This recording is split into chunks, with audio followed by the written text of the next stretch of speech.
Hi, everybody. Welcome to another episode of Get Into It with Gila. I'm Gila Glasper, your host, and today I have Tamar Ben Tzvi. Hi, Tamar. Hi, how are you? I'm doing good. How are you? I am good, thank God. It's late here in Beit Shemesh, but I'm really excited to be talking to you. Yeah, so it's 4 o'clock on Sunday for me, and so that means it's 11 o'clock for you. Yeah, it's Wow. excellent timing though. No, tomorrow I'm taking off. I'm going to the aquarium with my nephew. Oh, And that's so nice.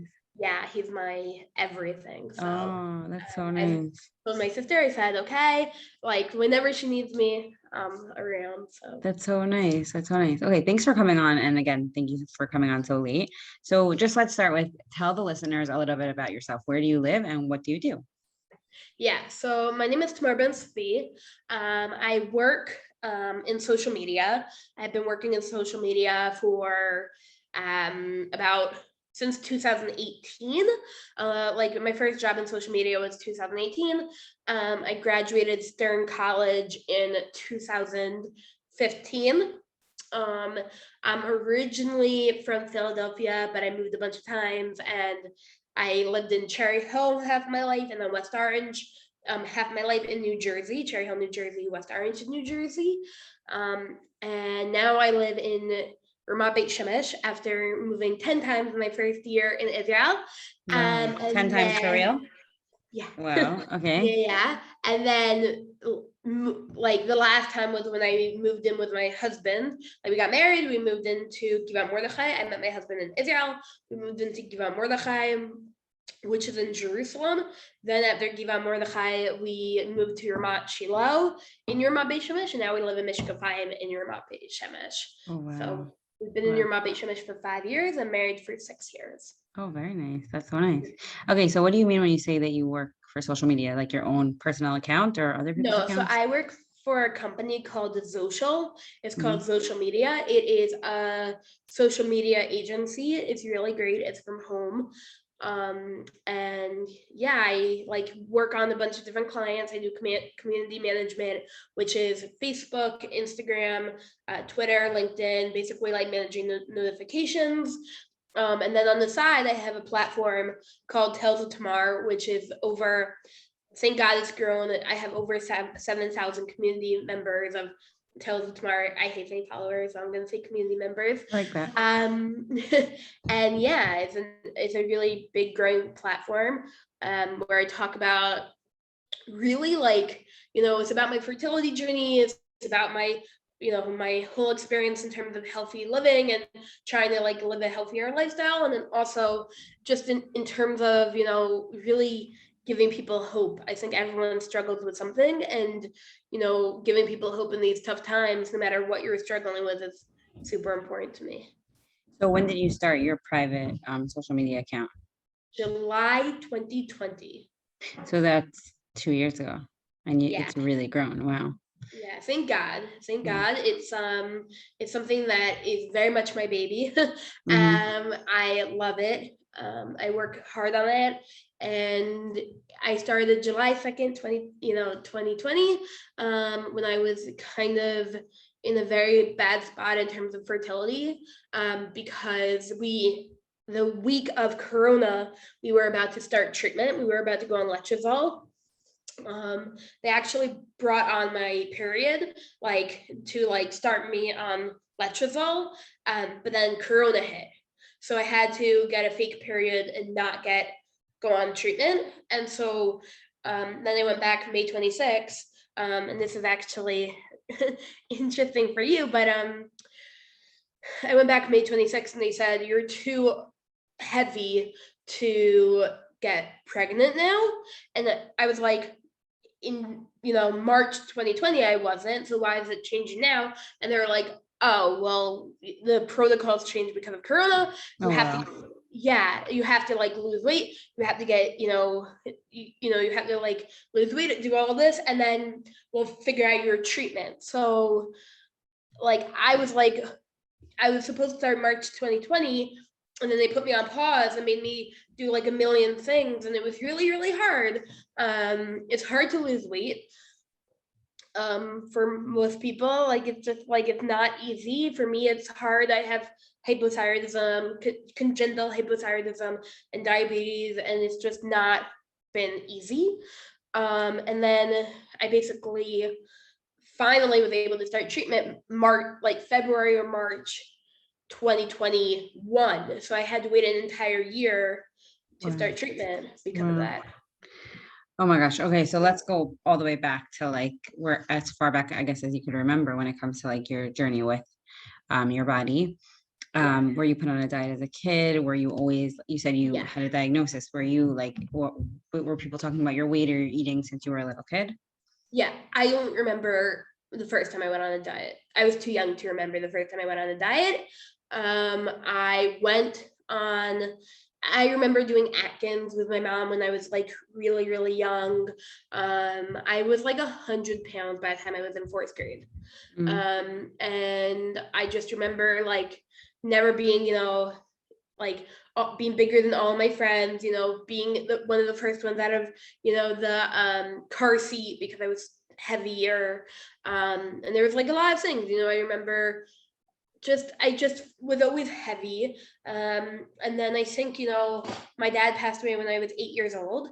And I think, I don't know. I just think I ate a lot. I don't know what exactly like what happened, and I just gained a lot of weight. You think that you And use food to help you cope with that loss? yeah, I think food has always been my vice, like always. Like my husband and me have been talking a lot recently, because now I have to hone in on my diabetes, and like in terms of treatment, it's been hard.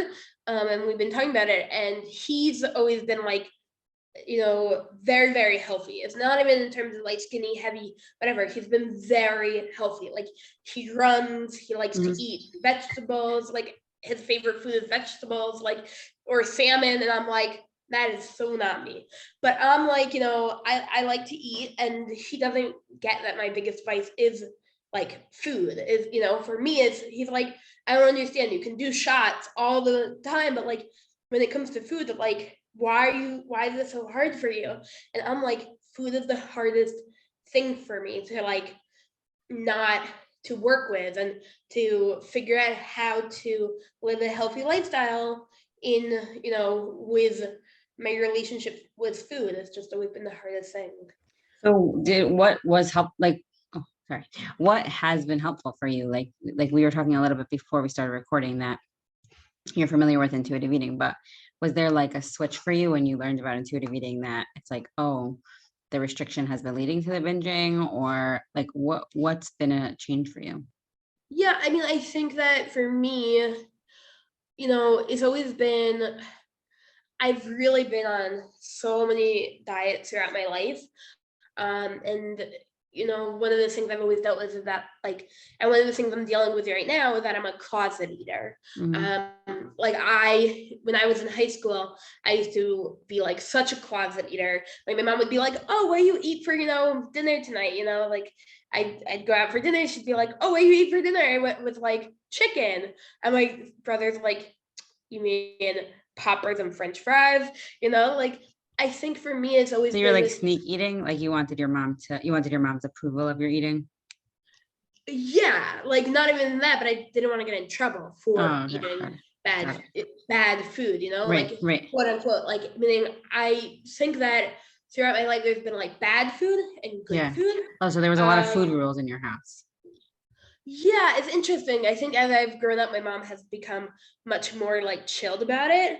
And it's funny with my nephew, she'll like give my brother like, I mean, not my brother, my nephew, like, whatever he wants. And my sister's like, you were so strict growing up. What is wrong with you?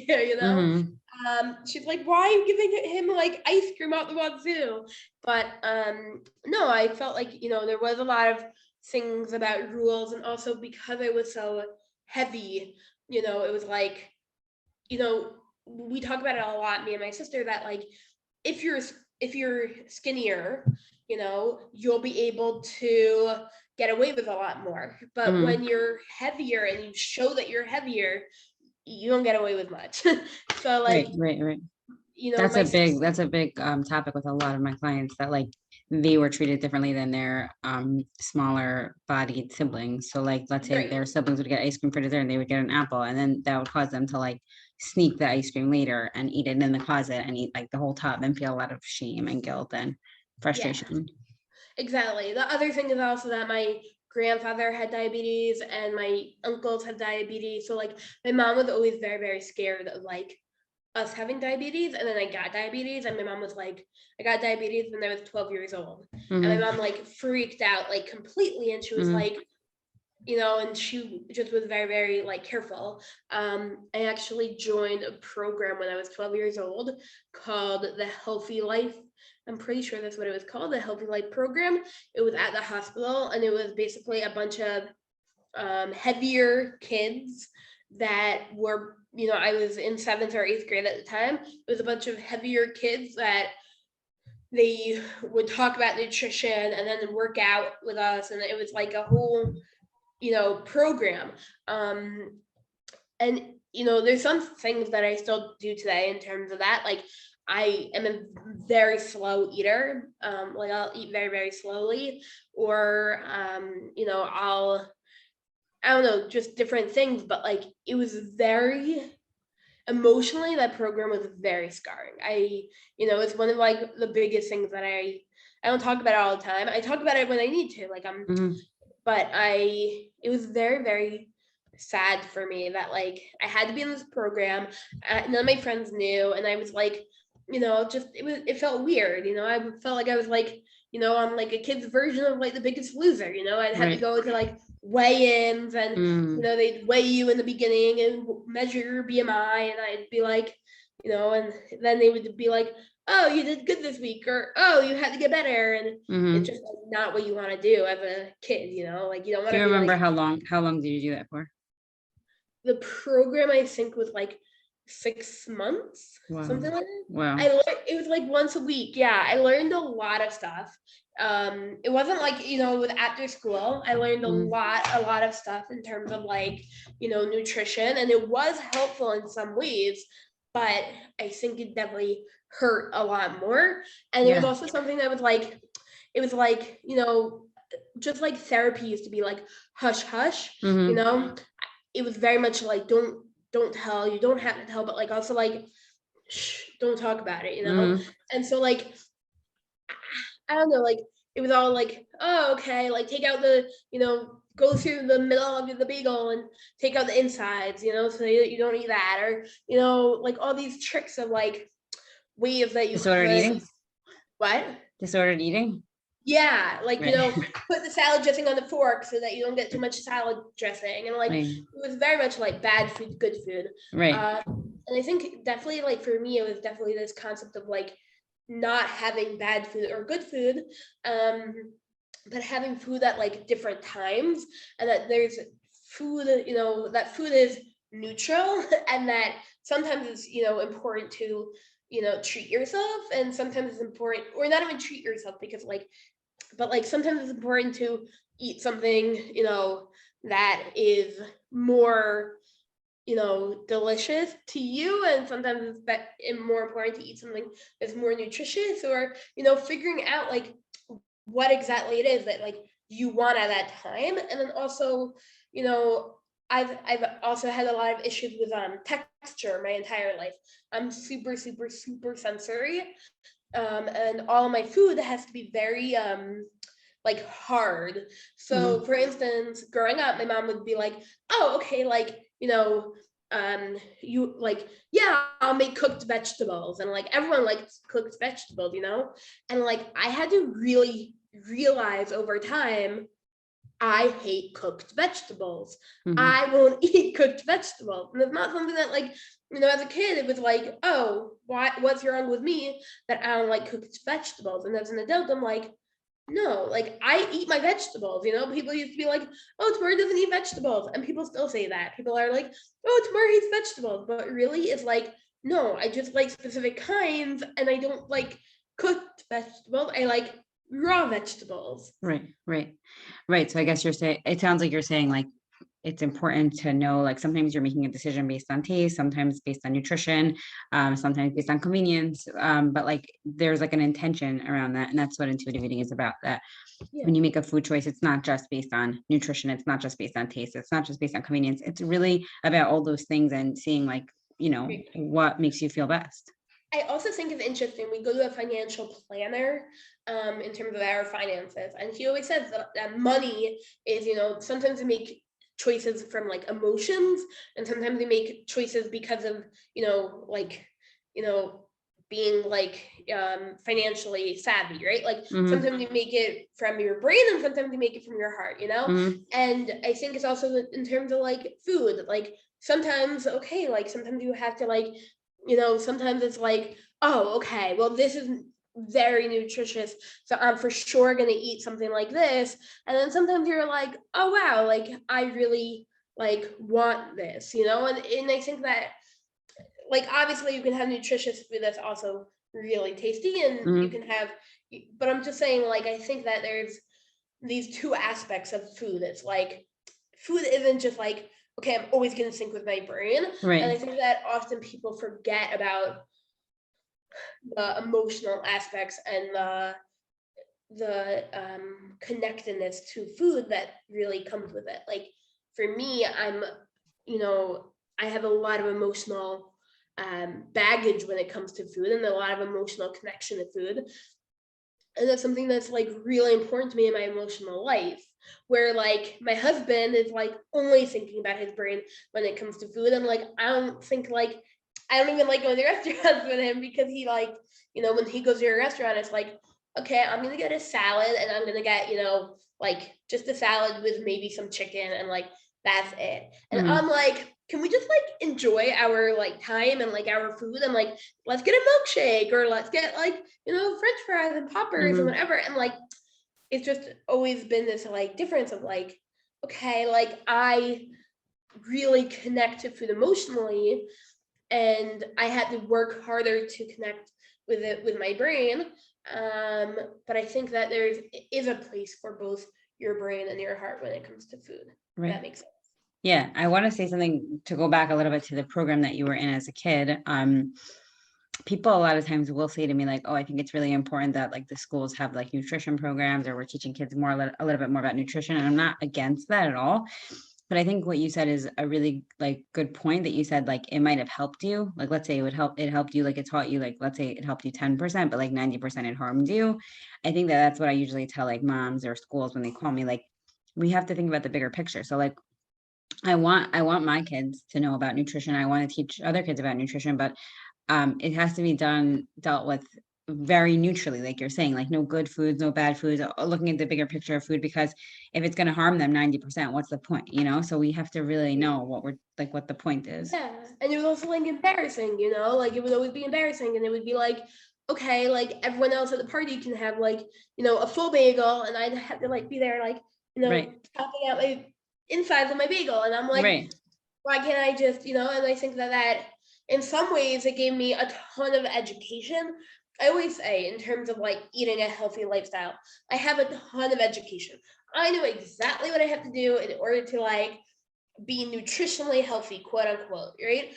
But like emotionally, my emotions just totally went out the window in terms of like all of that. And it was all about like, okay, like, calories and nutrients and stuff like that. But like I forgot about like me and my You're a embarrassment person, and my and like, you're a person, yeah, right? The whole exactly. Like person. Yeah. Yeah, intuitive eating does a really good job talking about how like that, like Americans in general know we have so much nutrition knowledge. You could learn anything you want about nutrition, really, and it's also a fairly new science. So like the research is like always changing.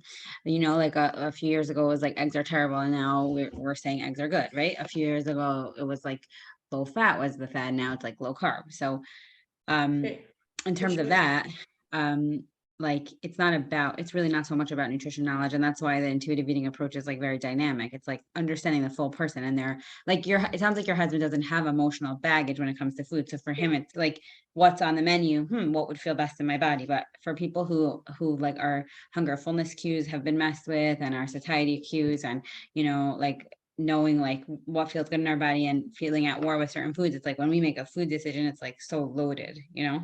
Right. It's also like interesting. I think that, a lot of my memories as a child go back to food also. Like, I think that there's a lot of like connections in terms of like, when I think of sitting Shiva for my father, like I even just thought of this like now, but I was like, when I was sitting Shiva for my father, like what I don't remember like half of Shiva. I was 8 years old. I Right. barely remember Shiva. The one thing I remember from Shiva is the cookies that were there and the bagels that were there, like when we came home from the cemetery. Like for me, like all these memories, or like I remember being in camp and on the visiting day and like having Diet Coke.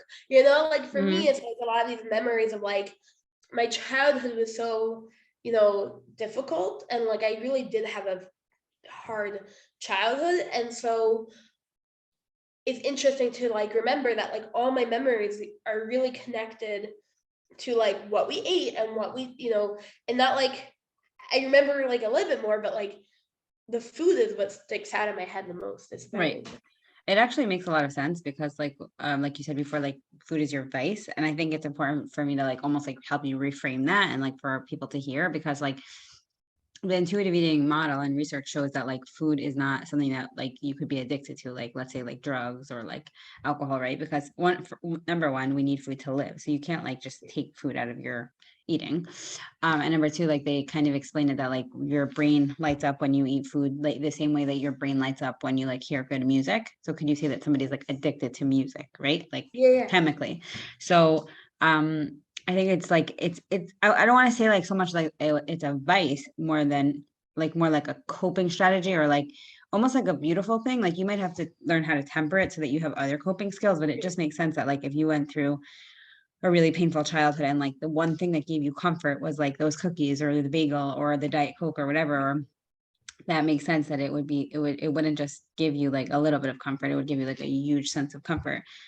So The other thing, the other thing is that like, for me, it's always been that, when people talk about like love languages, right? So there are some people that are like, oh yeah, food's my love language. Food is my love language. Like food is my love language to give. Food is my love language to get. Like whenever I like, I will show up with bags. Like my best friend made aliyah a month ago, and it was like so exciting for me. And they showed up with like 100 shekels worth of like candy. wow. And like, why do I need all the candy? But for me, it's like, oh my gosh, I'm so excited. Like I want to like give you the world. And to me, it's like, okay, so I'm gonna give you all the candy in the world. But like that to, like is, or whenever I get presents, it's like today is another one of my very good friend's birthday, and I'm like, oh okay, like I'm gonna give her a gift card to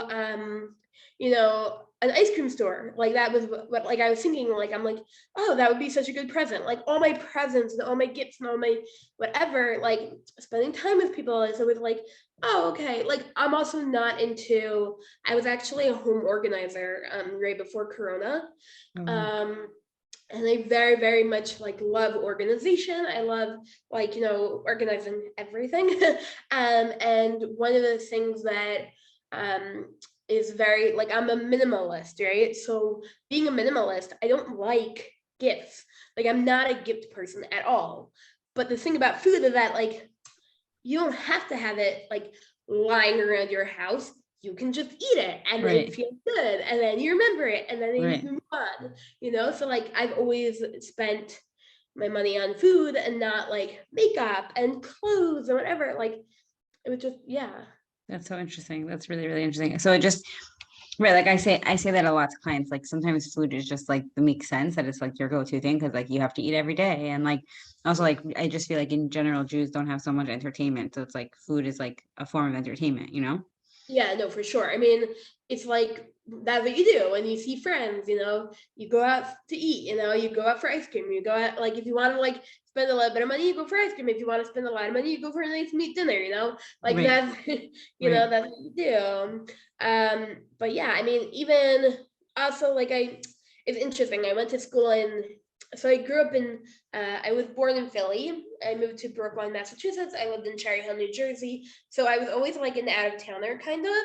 And then I moved to West Orange, New Jersey. I went to Kushner for 7th and 8th grade. And then for high school, I went to my note in TNAC. And so when I was in TNAC, it was like, I was like a fish out of water, you know, I'm just like, I did not fit in. Like, it was just like, I really not, understand that because I went to high school. I lived in Teaneck for high school, so I understand. yeah. So I was like, not fit in. Like, I did not fit in. And I got my license when I was in 11. Like, I'm a January birthday. So I got my license January of my junior year of high school. So like, then I was able to get, like, we had a car that I could take to school and whatever. So I would take it to school every day. And like, Teaneck is a really dangerous place. It's like, you want to like not eat everything. So like I feel like I'll like refer to it. I'll be like, people would be like, oh, so what are you doing in high school? I'm like, well, I was really depressed. I wanted to kill myself. And then like, I just ate. Like, I would go to like Dunkin' Donuts in the morning. I would get 2 bagels with salmon cream cheese. And then I would go to, 7-Eleven. I would get a, double big gulp of Diet Coke. And then I would go to school and sleep for 4 hours. And then I'd, try to wake up and pay attention to maybe something while I texted. So Like, you were that was my you life. you were really using food to help you get through the hard times. Oh my gosh, yeah. I mean, like, I don't know if like, maybe this should be a trigger warning. But yeah, I was suicidal for a lot of my high school experience. In 9th grade, I started, and then I was suicidal until like 12th grade. So And then how did you overcome that in high school? Camp Hask. Yeah, Oh wow. I actually, yeah, I'm born congenital hypothyroid, as I Hmm. mentioned. Hmm. Part of congenital hypothyroidism is that if it's not treated, you could have severe special needs. Okay. So I could have, meaning if I wasn't on my medication, I could have had severe special needs. Hmm. And so I Were you only related. diagnosed in high school, like in 9th grade? Like, No, was no, it a no, no, no. no? You have to be diagnosed as like a baby. I was Okay. diagnosed at 8 years old. 8 years Yeah, old. if, Okay. if I was diagnosed as a high schooler, like, I would have special needs. Like, there, you you You can't were be on diagnosed you were on medication right away, you're saying. 8 years old. Yeah, yeah, yeah. Okay. It's actually one of the tests that they do like in the hospital. Anyway, so when I went to Hask, I really just like, I related to the campers in such a different way. And it was like I just, I don't know, like, there was something about the campers in Camp Hask that like made me feel like not alone. And maybe that sounds Hmm. like crazy in a sense, but I was like, Not at all. I just like connected, and I was, it was very, very good for me. But then at night, I was a nighttime mother's helper, and I would basically sit in the house by myself all night for like 2-3 hours. They don't even have that position anymore. It's not like regular, OD on your rotation, like people that come like whatever, like mother's helpers. But at that time, it was like every single night, and I had to be in the house for like 3 hours. Hmm. And so during the day, I was like on cloud 9, and I was so happy, and I felt so loved and appreciated, and like I felt like I belonged. And then at night, I'd get like really depressed and like really upset.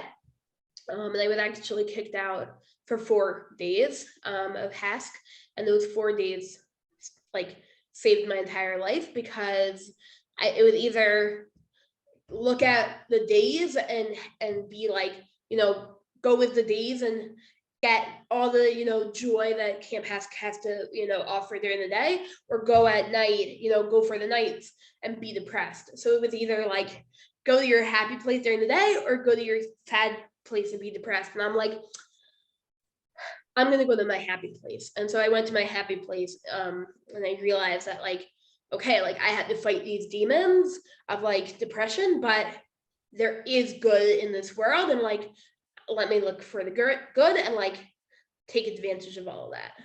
How did you end up going to Camp Hask? Like, how did you realize that that would have been something to help you? How did I end up working at Camp Hask? So it was interesting. I went on Mechlala one summer. That I almost got kicked out of Mechlala also for being suicidal. But yeah, I was on Mechlala, and then I spoke to someone that like my sister was a bunch of years older than me, and my sister had a camper on Mechlala. My sister worked on Mechlala, which is why I wasn't kicked out of Mechlala. But she had a camper that I became close to, and she's like, "Oh my gosh, like Hask is the best place in the entire world. Like you should totally work at Hask." And then my basically Dr. Rizal Yaish was my she's the girls head counselor at Camp Hask, and Mhm. she is she was the psychologist, she was the school therapist in Minot, which is where I went to high school. And she actually was in Kushner when I was there for 7th and 8th grade, and then she switched with us to Minot. So I was with her from 7th grade to 12th grade.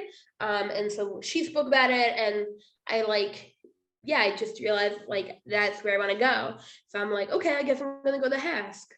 It was, yeah. Oh, I went from Camp Ramah, which is like a conservative camp, yeah.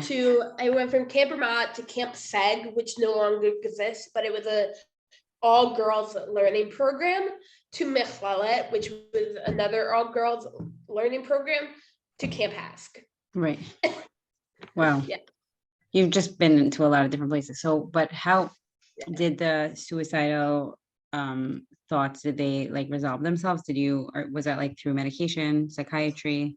Yeah, so I was on medication the entire time. Like it wasn't like it was really like that summer. I even went to my mom. I'm like, Mom, I think I have to like go to a mental institution. Like I didn't know what to do with myself, and I was very like overwhelmed. I was also very upset because in 12th grade, everyone was going to seminary, and I was like dying to go to seminary. I was going off the derech basically until 7th grade.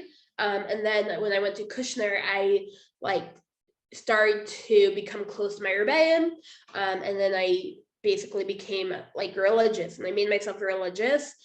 And so it was it was a bit crazy. So I really wanted to go to seminary because I was like, I deserve to go to seminary. I made myself firm. Like, I'm doing everything I can. But like, my mom's like, Tamar, you wanted to go to a mental institution and now you can't go to seminary. Right. And it was just like, I just realized like all the things, like I was on the same medication and I was at the same therapist, but I think I Mhm. just realized all the things that like I would miss out on if I didn't get healthy and if I didn't make myself healthy. So like I kind of made the decision like, no, like you need to be healthy. And it Mhm. wasn't easy, but I was like very determined. I'm like, you have to be healthy. And I really worked on being healthy. Wow. And then did you go to seminary? No. I So never then, went to seminary, but my mom always said to me, she's like, one day tomorrow, she's like, I know that you're gonna make Aliyah. I've been wanting to make Aliyah since I'm 5 years old. This wasn't like oh my gosh, I woke up one day and I'm like, oh my gosh, Israel's the best place to be. No, I've been wanting to make Aliyah since I'm 5 years old. It's the only thing in my life that I think has never changed. Like my entire life has just been like changes all over the place, but like Aliyah has always been constant in my life. I'm like, I want to make Aliyah. I want my parents to make Aliyah. I want my family to make Aliyah. Like it was like that's the one thing that it has always been. And so my mom knew that I was gonna make Aliyah one day. She's like, Tamar, you can't go to seminary, but you'll have your time. You'll move to Israel. Don't worry. And so I graduated college and in May, and I was on a plane in September. wow. So you made Yeah. Aliyah single. I made Aliyah single. So my husband came August 17th. I came September 2nd, and we met. Wait. Your husband came August 17th. You came September 2nd, that same year? Yeah. Okay. Where is And we he met from? Where's your October husband from? 30th. Wait, you met October 30th. Wow. That's so Yeah. insane. Yeah. He is from Rockville, Maryland. Wow. So Yeah. you probably wouldn't have met otherwise. Well, no, we actually probably would have met because I was in Stern and he was in YU the same exact 4 years. Wow. So I just didn't like whatever. It wasn't like I wasn't talking to boys, but like the YU campus just always scared me. And he wasn't really talking to girls. So like yeah, but like when we got married, like all of our friends overlapped. Like either my How friends, did you meet your husband? You were set up? Or? yeah, we were set up by actually I wasn't even dating at the time. This is a fun story. I was not dating at the time. I had just moved to Israel. Like I was like, I'm gonna like, settle here and like take my time and Mhm. whatever. Anyways, I got a message from a guy that is like, that I really trusted from our community. And I'm like, he's like, oh, can I set you up? I'm like, okay, sure. And then I said yes. And then I'm like, 5 minutes later, I'm like, okay, wait, so who's the guy? Like I said yes without even knowing who the guy was, whatever. I was going to like go on like whatever, I was gonna go on a date. And I was all ready to go on a date. And then Thursday night I was in my bed and I'm like having all these like, second thoughts about going on this date and I'm nervous and whatever. And at that point I saw pictures and I spoke to like a ton of people.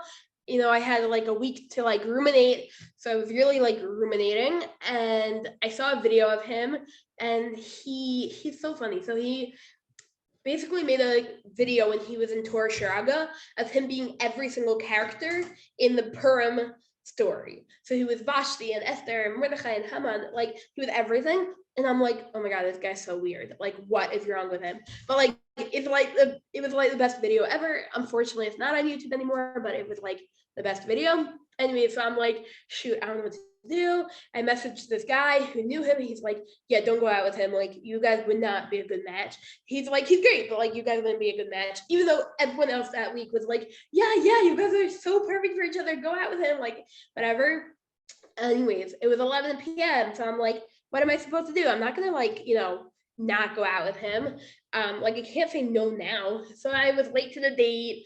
I like didn't wear makeup. I was like, just like, okay, this is gonna be a one and done. I don't even care. Anyways, I got to the date, and 3 hours later, I messaged my sister. I think I called my sister or I called a friend, and I'm like, I'm gonna marry this guy. Wow. And that was that. Wow. Yeah. And then you Yeah. said when did you get married? We got married. So we started dating October 30th and we got married September 2nd. Wow. So But basically like, a year after you yeah. Oh wow. no, we sorry, Aliyah is my September 2nd. We got married September 8th. Wow. It's been 6 years. So Yeah. I'm like, yeah. Wow. Yeah. So we've been married now 6 years. And it's been, a crazy roller coaster. Before, like when we were dating, we knew we wanted to get married on the fourth date. Like we had Wow. spoken about it on the fourth date. Like that was like it. Like we really knew we were perfect for each other. And then yeah, like our dating people always ask us, "Oh, how are you dating Israel?" And we're like, no, like we like survived. Like I, like we didn't like date like normal people. It was like, okay, let's go to this restaurant just so we can like eat something because it's dinner time. Like we were just like I moved 10 times. It was a crazy year. Right. He helped me move So and nice. whatever. Like yeah, it was just like crazy. So by the time we got married, it was like we had already been married like for a while. Like Right. meaning we weren't married, but like we were more married than like a lot. Like we were just like it was just a different relationship. Right. So then we got married and yeah, and then we now have been married 6 years and still no kids, living in Ramat Beit Shemesh. But yeah. So you share openly on your Instagram about your infertility journey. So that you said was about 2 years ago. So I'm just gonna disclaimer for myself, like I don't want to say anything wrong. Like, you could always like tell me if I said anything wrong, but is like were you always sharing about your infertility journey, or was that like a decision you made when you started your Instagram account? Yeah, no. So I basically so we were okay. When we first started to date, like I always knew like, oh, maybe I had some issues. Like I have congenital hypothyroidism and diabetes, as I've said. So like it was pretty obvious that like I probably would have some issues, but we didn't know. So the first 2 years we were on birth control. The first year we were like on birth control because we like there's a whole like shita, there's a whole like opinion that like you should be on birth control the first year of marriage because you guys want to get like into marriage and settle with each other. So we were like holding of that, and I was very, very firm on that to like not rush anything. And then the second year, financially, we just like it was not gonna like happen, and I was like nervous, and also we were like living in Israel, and we needed one more year. So we finally started to try October 2018.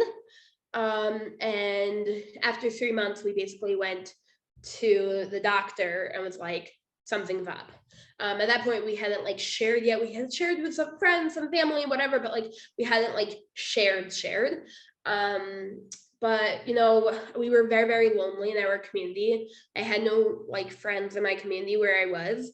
And I felt very like alone. And then even when we came to Mishkafayim, which is our new community, we were already married 3 years almost. And I went to them, I'm like, hold on, sorry. No problem. No problem. Sneeze. Look at the light.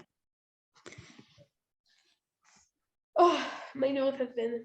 Anyway, so then we came to Mishkafayim, and it's been 3 years. We were married 3 years, and like the big hangout area is the park. Right? So I'm a massive extrovert. I'm not gonna just stay at home being an introvert. Like, no, I'm gonna go to the park, and that's where everyone goes. Like, I'm gonna go there, whether I have kids or not. So I started to go there, and I was like, hi, I'm Tamar. I struggle with infertility. What's your name? Like it was like, otherwise, like it would be the elephant in the room, Right, and like right. my least favorite question, like a lot of people are new to the community, and like my least favorite question in the entire world is like, are you guys newlyweds? No, we're not newlyweds. We've been married 6 years, Right, don't assume that we're newlyweds. Yeah. So I just like wanted to debunk that, be like, just like adjust the elephant in the room, because the elephant will be there. And it's just like, are you gonna say something about it or not? And Right. once I was open, I'm like, okay, like a lot of people were responding positively to it, and we're like, yeah, like I've been there. And then I think that also people like I got frustrated, because I was conservative, like growing up until like 7th grade.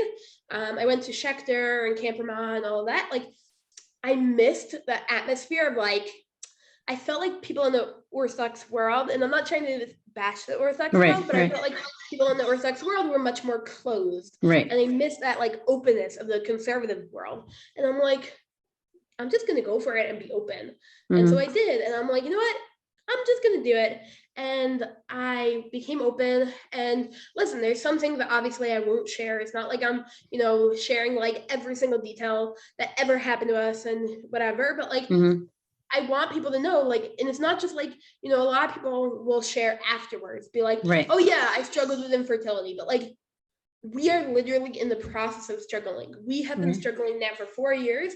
And like, I'm not ashamed to be like, we are struggling with infertility. We are working as hard as we can to beat this struggle, but it's something that we're currently dealing with. And I'm sure, and I know for a fact that there are hundreds of women in the Orthodox, thousands of women in the Orthodox Jewish world that are struggling in the same way. And so like, why should we be quiet? Why should we not, bring the issue up? And I think that, not to, to my own horn, but I do believe that being open about it a little bit more than 2 years ago, starting to be open about it, I believe that the world has become a much more open place in terms of infertility. And I'm not saying I'm the only one that's ever, that has everything to do with it, but I do believe that my platform has helped open the conversation more. Do you feel like people have like the feedback that you've gotten from your Instagram page, like people thank you for being open, or that you've given them strength to. Yeah, 100%.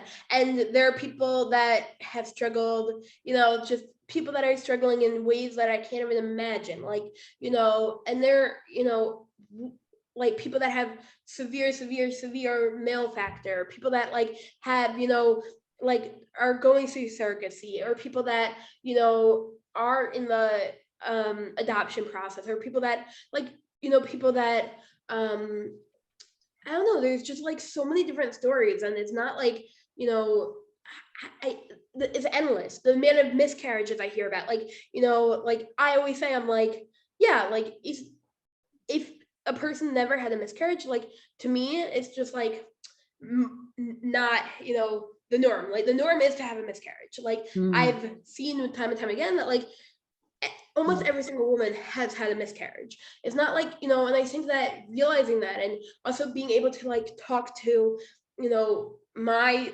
siblings and my friends and whatever. And like, I would say even like I go to the park and like I do talk about it with my friends. And sometimes like they're like, shh, like Right, not right, here. But at right. the same time, like I do think that a lot of people in my community, a lot of my friends, a lot of my family have gained so much more knowledge because I don't just talk about it as like, oh, like I'm so sad. This is what I'm going Right, through. Oh right. my God, I can't even like look at your kids. It's like, no, like I love your kids with everything in my body. Like I am in the park and like the kids will run up to me and like, my birthday party is always with the kids and like, we'll like, have big birthday parties in the park and I'll have like 100 kids just like swarm me and like they're all my nieces and nephews, like Mm-hmm. I'm like an aunt of the entire community. Mm-hmm. Tomorrow I'm going to the aquarium, but like no, like it's, for me it's this feeling of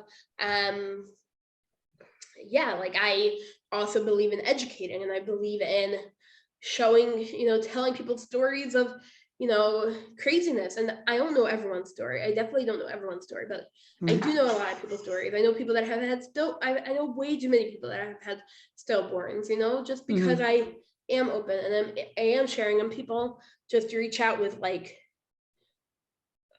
thousands of stories. And Is it sometimes too like heavy for you to hear, or it's always like a comfort for you to know that like your story is helping someone else? listen, I think for me, like one of the things that got me through my depression, there was a few things that got me through my depression. Starting in ninth grade, my depression started in ninth grade, and it like the horrible time was, between the middle of ninth grade and the beginning of 12th grade. And one of the things that got me through was always, one day I want to help somebody else. One day this will all be worth it if I help somebody else. And so for me, it's all worth it if I can listen to somebody, if I can help somebody. When it gets frustrating is when people are like messaging me like nonstop. If somebody's messaging me like all day, every day, like I can't be somebody's, personal therapist. Right. But in terms of like stories, no, like there's never a story that gets too much because we're all dealing with something else. And like, I know that where I am and like my story and their story like doesn't affect each other. It is hard sometimes though when I struggle, like when I'm struggling so much, and when I'm dealing with like, we had 2 miscarriages this year and we went through 3 retrievals, 2 transfers, and then Mm. before that we did IUIs and whatever. And like Wow. when somebody comes to me and they're like, if it's like once in a while, once whatever, oh my God, I'm so like, it's so hard. I'm going to, like, I'm on letrozole and like, I really can't handle it, which letrozole is just like a pill that, helps in terms of ovulation. Like, I just can't handle it. Like infertility is the worst.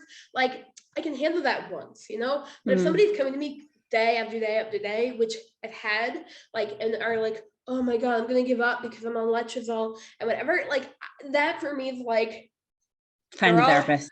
like Right. I'm like, A, find a therapist, and B, like I can't connect to you.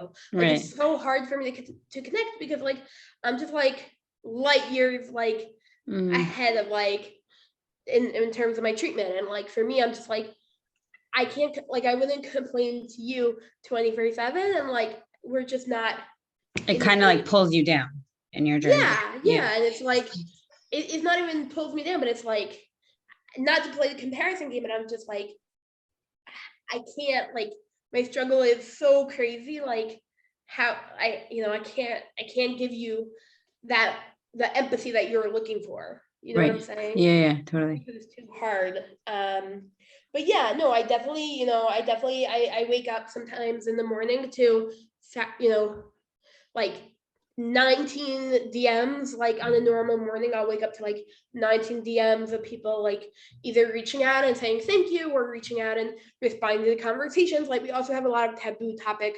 conversations on my platform. And so, yeah, like I'm in touch with people all the time. Like after this, I'm sure I'll look at my phone and probably have like 5 messages at least, Mm. like Wow. it's just something that yeah, it's a lot. I don't know, in the long term, I have no idea what I'm gonna do with it, but I do know that I do feel that I'm living my purpose through this platform, and I believe that through my depression and through everything I've gone through, like having this platform, like I do feel that my life, everything I've worked through, like is worth it to help other people with this Yeah. platform. Yeah. It's sort of like, I'm sure you've heard of the book, The 5 Stages of Grief. I've heard of it, but not so much. Okay, so we were texting last week on DMs. Like Yeah. I can't believe I didn't tell you. David Kessler, him and Elizabeth Kubler-Ross. Well, she wrote the original book, and then he collaborated with her, and they both like went through a lot of loss in their life, and he added the 6th stage of grief, which is making meaning. So he says that, like, you would love the podcast. You could just Google. I mean, you could just put into your podcast David Kessler. I think it's the stages of grief or something. But Yeah, for sure. I it's love very, very podcasts. good. Yeah, he's excellent, and he's like the expert on grief. And he just says, he's like, of course I don't wish that, that I'm not happy that my son died so that I can make meaning, but because my son died, it's an important part of like the grieving process to making meaning out of your suffering. Great, So 100%. it I sounds like mean, that's what you're doing. I also think, the fact that my father passed away when I was 8 years old, like so suddenly, like, one of the lessons I learned from a very, very, very young age, and I always take with me, like my father passed away in 2 weeks. It was very quick. It was very sudden. It was like a very fluke thing. He had stomach cancer, like whatever. And one of the things that like I learned from him passing away so young was my dad, we always say like he wrote a textbook. He had something like 168 publications by the time he passed away at the age of 37. Like he was like, Wow. he just made the most of his time. And it wasn't even like he was a doctor, and he was a student, and he was a teacher, and he was like he got an MD PhD, and he was like my father. It wasn't even just that he was a doctor. He would leave in the morning, and he would like leave in the morning at like 5 a.m. He would learn Daf Yomi, like he would dive and learn Daf. I don't know if Daf Yomi, but he would learn like Gemara, and then he'd work, and he'd make it home for dinner every single night. Like he didn't miss dinner. He'd come home, have dinner with us. Like, it was just like his kids were his top priority. His shul was his top priority. His, work was his top priority. And so like he lived like, 37 years, and like, but like really he lived like an enormous amount of years in that like small amount of time, and so that's what I try to do also. Like I really try to like emulate my father in that way, and like make meaning of his, like who he was, and connect to him, and try to live every single day as if it was my last, because you really never know when it's going to be your last. And Sure. if I can help one person, one more person every single day, like it's worth it. That's amazing. Okay, so this has been amazing. Can you tell the listeners where they can find you? Yeah, so my handle on Instagram is Tales of Tamar. You can definitely follow me and DM me and hang out with me there. That's the best place to find me, because I always answer my DMs. I'm very on top of it, and I really try to make sure everyone gets answered in like 24 hours. Okay, great. So I'll put your handle in the show notes, and people can reach out. Okay, thank you so Awesome. much. This was great. Yeah, Okay, have a great day. you too. Bye.